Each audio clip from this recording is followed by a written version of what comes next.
Parece un cuento de terror lo que siempre contamos que ocurre en la localidad de Rosario. Semana a semana, hechos violentos y no cesan.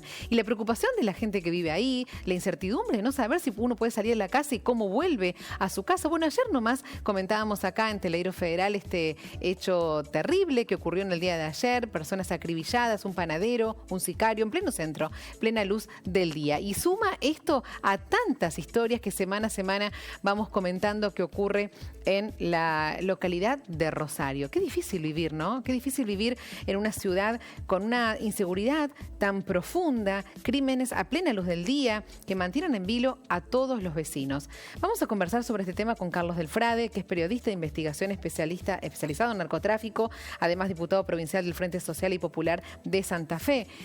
Buenos días, Carlos. ¿Cómo estás?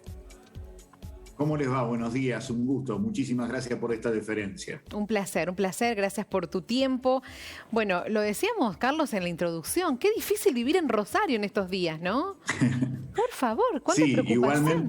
Igualmente la escenografía que presentan las noticias por allí no tiene que ver con el contexto de una ciudad obrera, trabajadora, en donde su inmensa mayoría vive tranquilamente para tratar de tranquilamente ir y volver del trabajo, ir y volver del estudio. Digo esto porque es muy posible que los recortes informativos hagan generar miedo a la gente que tenga que venir a Rosario, y es la vida cotidiana de muchísima gente también en el conurbano bonaerense o en Córdoba, porque efectivamente desde 30 años nosotros tenemos crímenes de narcotráfico. Digo 30 años porque ahora se cumple 30 años. El asesinato de Regino Mathers allí en Córdoba, que tiene que ver con la cuestión del narcotráfico y que generalmente se ha estudiado muy poco. Pero volviendo a Rosario, efectivamente lo que vos decís es así. Esta es la zona sudoeste de la ciudad de Rosario. Como vos verás, la característica morfológica de las casas son muy humildes. Este es un barrio en donde hay un enfrentamiento histórico entre dos bandas que nosotros denunciamos en Soledad en el año 2013, que era por un lado la banda de los monos, la histórica banda de los monos. La conocida, sí. Y por el otro lado, la de Esteban Lindor Alvarado, un hombre que en aquel momento manejaba la distribución de la cocaína en el centro de la ciudad de Rosario, pero que tenía antecedentes allí en la zona oeste, porque tenía un ex socio, Luis Medina, que era este hombre que había salido en su momento con una mujer modelo que habían asesinado muy cerquita del City Center, un gran hotel que se inauguró en Rosario a la salida de la autopista a Buenos Aires. Toda esta idea es la continuidad de una pelea por la disputa, por narcotráfico, por deudas acumuladas, especialmente de hijos, de nuevas generaciones, lo que serían los hijos de los narcos, quienes están disputando hoy el territorio aquí en la zona, en este caso en la zona sudoeste de la ciudad de Rosario, y como vos decís, con algo realmente muy fuerte, la normalidad de los tiroteos. Ese es el problema, la enorme democratización de las armas en la vida cotidiana. Es más fácil encontrar armas que trabajo en los barrios rosarinos, y ese es un problema muy serio. O sea que, Carlos, todo surge a partir de esta lucha entre bandas de narcotráficos. Vos hace unos días, en el Día Internacional de Narcotráfico, presentaste un mapa narco muy interesante, justamente haciendo hincapié en estos, por lo menos, me llamó la atención porque por lo menos son 12 puntos importantes donde, trabajan, funcionan, actúan estas bandas narcos. Sí, a ver, contame de eso, que es muy interesante. Sí, nosotros lo que marcábamos allí, y muchas gracias por destacar ese trabajo muy amable, lo que nosotros destacábamos allí es que en la zona sudoeste hay una discusión entre quién era el papá de los canteros, el llamado viejo cantero que vas a encontrar en las noticias, junto a sectores de esta banda de Esteban Alvarado, que fue capturado hace algunos años atrás, pero es un hombre que realmente ha generado una serie de amenazas de muerte y por otra parte ha concretado una serie de asesinatos que superan incluso las 3 decenas. Es el narco, uno de los narcos más poderosos de la provincia de Santa Fe, pero esto está vinculado con la corrupción de los nichos policiales. Es decir, hay nichos corruptos que permiten esto, la liberación de la calle.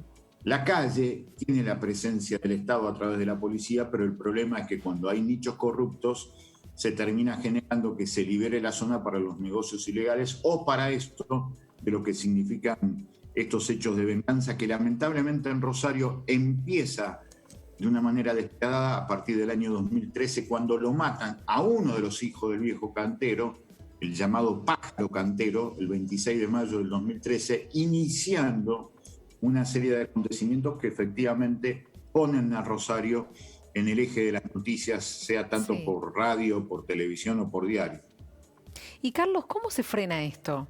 O te hago otras preguntas. ¿Se frena esto? Porque me estabas diciendo de 30 años, pasan los gobiernos, y hablabas vos de estos nichos policiales que también hay que tenerlos en cuenta porque es todo un entramado ahí muy complejo. Entonces digo, qué difícil frenar tanto poder, tanto dinero en el medio de todas estas historias de tanta violencia. Yo lo que creo que es fundamental sacarle la mano de obra, sacarle a la privada que lamentablemente terminan generando esto de ser, por un lado, consumidores consumidos. Yo siempre digo que la dialéctica del consumo de drogas es ser consumidor y después termina consumido. O termina siendo soldadito que termina siendo inmolado en el altar del dios dinero que está detrás de toda esta cuestión. Pero a mí me parece que es fundamental eso, sacarle la mano de obra, eso que se utiliza casi como una especie de ejército irregular, y para eso a mí es fundamental que el Estado esté presente fundamentalmente en la construcción de fuentes de trabajo, fuentes de trabajo en los barrios, porque en esos barrios hay armas, hay drogas, porque no hay trabajo. Porque no hay trabajo, hay hambre. No hay trabajo, en realidad. Te la podés rebuscar para comer, pero no hay algo para hacer todos los días que te dé algo material de qué agarrarte, de qué sostener los sueños que cada persona puede tener. Si no tiene materialmente una persona algo que lo haga sostener sus sueños, su vida termina siendo lo que otra vida le ordena que sea. Y ese es un problema muy serio, porque se termina con estas estadísticas que hoy ya tenemos en el departamento Rosario, cerca de 120 homicidios en lo que va de este año 2021, y es un problema realmente muy serio, por más que, insisto, el paisaje de la ciudad tenga más que ver con esa histórica lucha de miles y miles de trabajadoras y trabajadoras que tratan de vivir en paz, pero a veces en estos barrios aparecen estas cuestiones. Bueno, y esto de que vos decís, la importancia de generar trabajo en esos sectores tan vulnerables, es muy difícil generarlos porque no los están generando. Claro, porque acá hay un conducto que se llevan las riquezas que se exportan en la Argentina. Yo siempre doy un dato de lo que pasó el año pasado en la provincia de Santa Fe. El año pasado, por la provincia de Santa Fe, que tiene 38 puertos y 5 aduanas, salieron exportaciones por 22.000 millones de dólares. Casi la mitad de las exportaciones argentinas. Solamente mirá vos, sí, Santa Fe. Casi la mitad.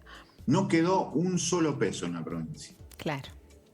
Reforma constitucional del año 1866, en plena guerra del Paraguay, le prohibió a las provincias cobrar ingresos brutos a las exportadoras. Lo que sí quedó hoy, en este año 2021, un año después, 506.000 personas que viven por debajo de la línea de la pobreza en el Gran Rosario. Por eso es fundamental que gran parte de esas riquezas que se van de la Argentina le queden a nuestro pueblo, entre otras cosas, para generar trabajo, darle crédito a la pequeña industria, al pequeño comercio, porque va a ser la única manera de gambetear este negocio del sistema, que es el narcotráfico por un lado y el contrabando de armas por otro. Ojalá, Carlos, porque realmente...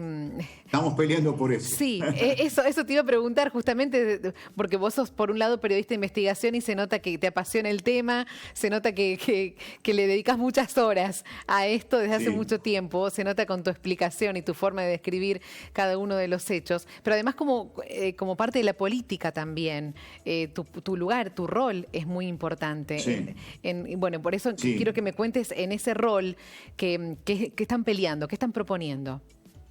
Nosotros decimos que para estas cuestiones de lo que significa la falta de tranquilidad y el miedo concreto y real que pasa en determinados barrios de la ciudad de Rosario, como también en otros barrios de otros lugares de la provincia, como la propia capital de Santa Fe, nosotros decimos un acuerdo básico de todas las fuerzas políticas con representación legislativa. Acuerdo básico sobre 3 puntos. Bien. Solamente cuesta mucho, pero 3. Sí. Reducción y eliminación de los nichos de corrupción de la fuerza de seguridad que liberan la calle, esto es fundamental. ataque a lo que se llaman los nidos. Los nidos son de donde salen las armas, de la circulación que tiene que ver con esta cuestión de las armas para que no llegue tan fácilmente. Claro, que no cualquiera la puede tener, claro.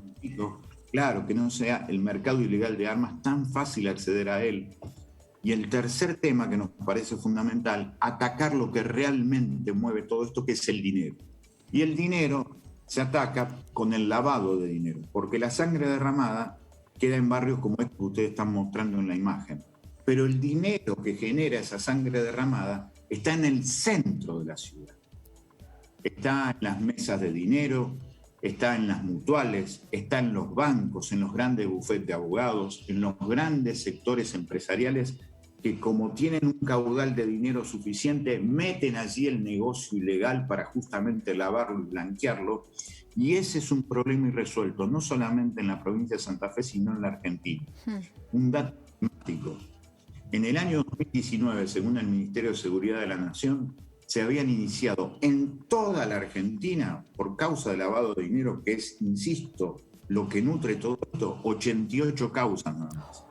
Es un problema. Porque cuando te dicen, en ese año hubo, por ejemplo, 2.222 homicidios en Argentina. Ay, por favor.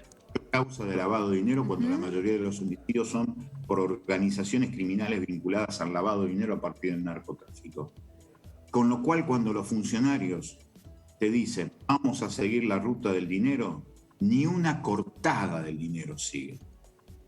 Porque si en Argentina solamente se abren por año 88 causas de lavado de dinero, no parece haber voluntad política para desactivar el flujo de dinero que alimenta a todas estas bandas. Por eso la sangre derramada va a seguir apareciendo de chicas y chicos humildes en los barrios de cualquier lugar de la Argentina, porque no hay decisión política de investigar el círculo vicioso que se inicia justamente por la impune circulación que tiene el dinero.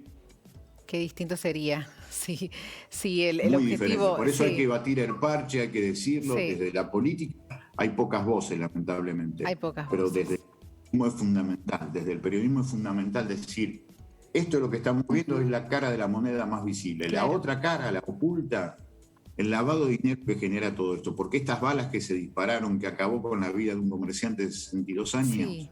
Alguien vendió, alguien las alquiló, alguien cobró por eso. Alguien depositó ese dinero en algún otro lado. Eso no se es dice, lo que generalmente no se conoce. Investiga. Sí, y esa cara oculta es la más grave, la que no se está conociendo y es la más poderosa. Son los titiriteros. Los claro, que los... manejan todo. Es así, es así. Carlos, un placer enorme conversar con vos. Gracias por tu descripción, por tu explicación y sobre todo por tu tiempo. Te mandamos un abrazo desde acá. Muchas gracias a ustedes, muy amable. Hasta cualquier momento. Muchas gracias.